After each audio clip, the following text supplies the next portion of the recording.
This is Legacy Battle. Make sure you hit like and subscribe, whatever you're listening on. I'm Michael Adams, creator of Legacy Battle. My panelists tonight from the Gridiron Battle Zone, Brian King, Rollo Coffin. We have a special interview for you here tonight.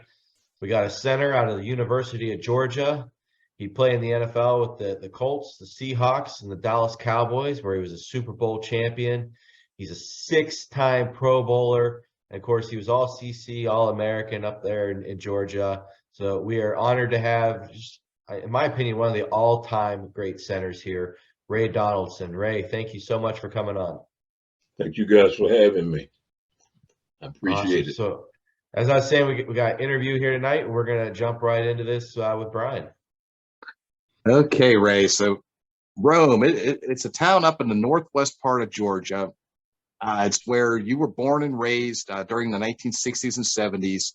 Could you tell us a little bit about what life was like growing up there and some of the challenges that you faced?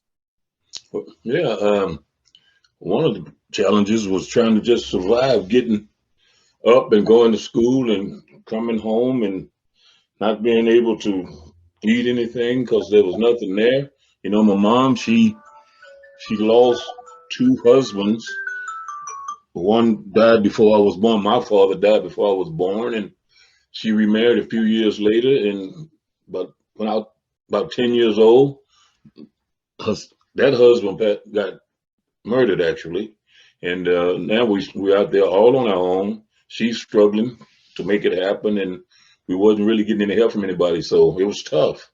You know, going to school every morning without any breakfast on my belly, having to sit through lunch without having anything to eat, and hoping by the time I get back to the house, she would have made something for us. And there was times that there was nothing at all. But so it was a very tough situation. So I understand that you were initially recruited by the University of Georgia to play linebacker, and then eventually moved to the center position. So what was that transition like, and how would you summarize your time as a Georgia Bulldog? Well, I went to Georgia as a linebacker. You're right. And my first year and a half, never had a chance to get on the field.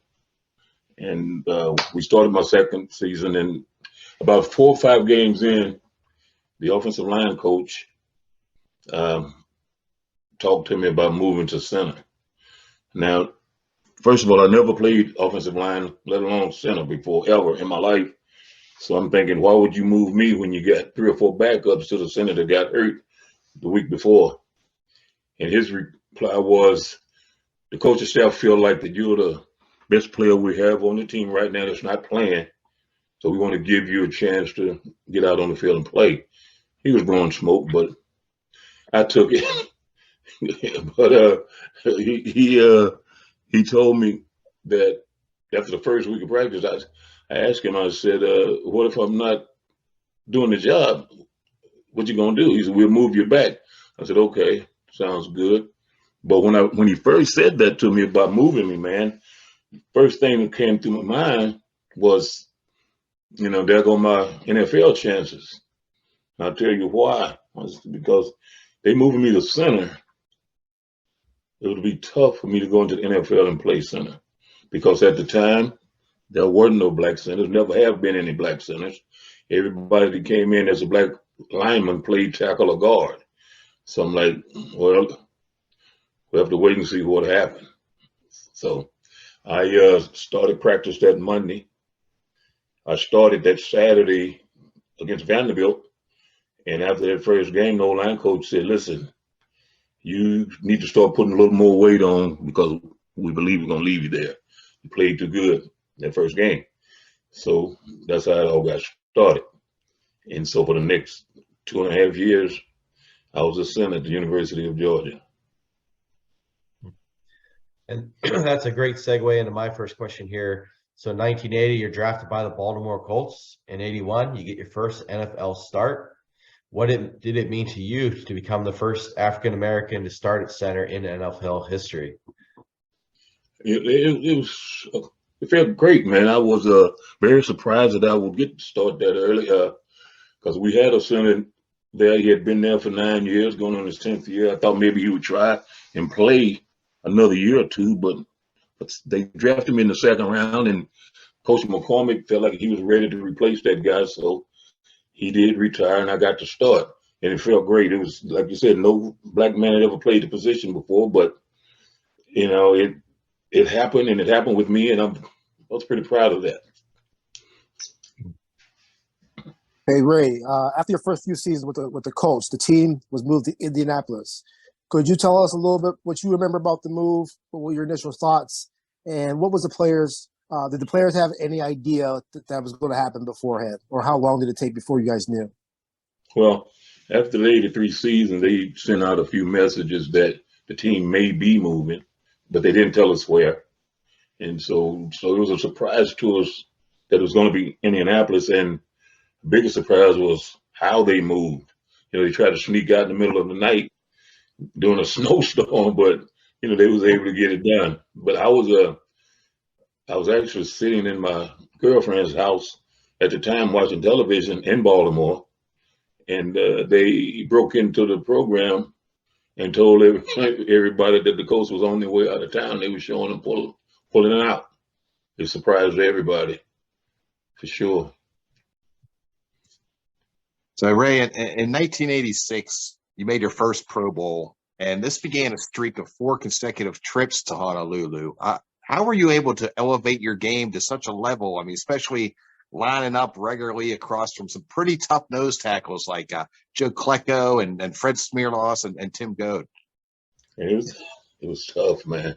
I tell you what, not having a very good team any of those years, 87 when we got Eric Dickerson made it easier, but prior to that, man, not having a run game and not really having a quarterback good enough to throw the ball downfield to a deep threat receiver, which we didn't have. It was very tough. I just had to work hard, man, and just try to be the best that I could be and hope for the best, So that's what I decided to focus on, just go out there every day and do my job and do it the best that I knew how and just see what happened, So in 86, I played pretty well, very well, I thought, and the guys rewarded me with a Pro Bowl selection. Nice, yeah. So in 1995, you signed with the Dallas Cowboys, and you joined forces with one of the best offensive lines ever put together, the Great Wall. So what was it like to be on such a dominant squad? And then how did it feel for you to finally hold that Lombardi trophy at Super Bowl 30? It felt very good. Actually, prior to going to Dallas, I had played 15 years, and I had only 2 winning seasons in those 15 years. Wow. And going to Dallas, I knew I had a very good chance of winning, having winning seasons both years. But the Super Bowl, I didn't give that any thought till we actually started playing beside guys like Larry Allen and Nate Newton, Mark Tourneur, and Eric Williams, man. The best offensive line that I ever played with, I played with some good guys, Chris Fenton, I don't know if you know him, but he was a very good football player. But that offensive line in Dallas had great guys all the way across the board. And it made it a lot easier for me to do my job, So it was great. I enjoyed it. So during your era, the shotgun snap becomes really prevalent in the league as it moves more and more towards passing. Can you tell us how a center leads the offensive line and how you adapted to the direction the league was headed? Well, believe it or not, I got lucky with the shotgun snap because I never played for an offensive coordinator that implemented it. So, and I was glad because I didn't like doing it. To me, it didn't allow me to be aggressive the way I wanted to be. So not having to do it was great for me, but adjusting to the new ways they're doing things, throwing the ball as much as they are today, it's unbelievable. But I guess it gives us a better chance of getting upright and being ready to block the oncoming defensive lineman. And the quarterback is already 7 feet yards back, so the rush will have a place all the way to go to get to him. You got 2, Rollo. So you played at the University of Georgia and with the Dallas Cowboys, 2 pretty rabid fan bases. If you could only bring one base for you to support for a game at a neutral site, which one you bringing with you? You talking about out of the 3 Out NFL of programs, out UGA? of, out of Georgia and Dallas Cowboys. Oh, Georgia all day. Georgia, the fan base is crazy. You know what I'm saying? They love themselves in football better. The Dallas fans are better. The Georgia fans are better, I believe. Oh yeah. Yeah, I really like them. And over the course of your career, you have blocked for some great running backs: Evan Smith, Chris Warren, Eric Dickerson. What could you tell me about the differences in their styles of running? Well, Emmitt Smith, he's more of a straight ahead, kind of a bruising kind of runner. He drops his shoulder and put it on you. You know, he's not very fast, but he was fast enough to get the job done, and he'd get through the hole as fast as anybody. But as far as that straight on running, not so much. And you got Eric Dickerson that just glides, man. He's come through the line almost standing straight up, you know, but he make you miss very easy. Just step aside, you miss it. He'll just keep right on running. You know, very good running back. But Chris Warren to me was like a little bit of a combination of both of those guys because he was big and fast, and he ran hard, and he could get his shoulder down and run over you. And if you let him get outside, he'd run away from you. So he had a combination of both of those guys. He should have gone on to be a great back, but I don't know. Some people are just satisfied with what they do have, I guess. What what they did achieve, but he could have been a great back. So you've coached high school football near your current home there in Indianapolis. What would you say are some of the most important messages that you've taken from your coaches in the past and then used in your own style to pass along to players? Well, I tried to teach those young men that one of the few things was as offensive linemen, we have an advantage knowing the snap count. So we was always taught in NFL that the first touch should win the battle. So if I have an advantage with the snap, I'm going to move before he does. So I take advantage of that, get on him, and start making my move. And that was one of the things. And I would always tell the guys too to attack them on their side of the line of scrimmage. You know, get him over on his side so he won't push you back into the backfield. You know, and it was a tough sell because the coaches that I was working with the offensive line on both schools was they had a tough time taking a little bit of instructions from me.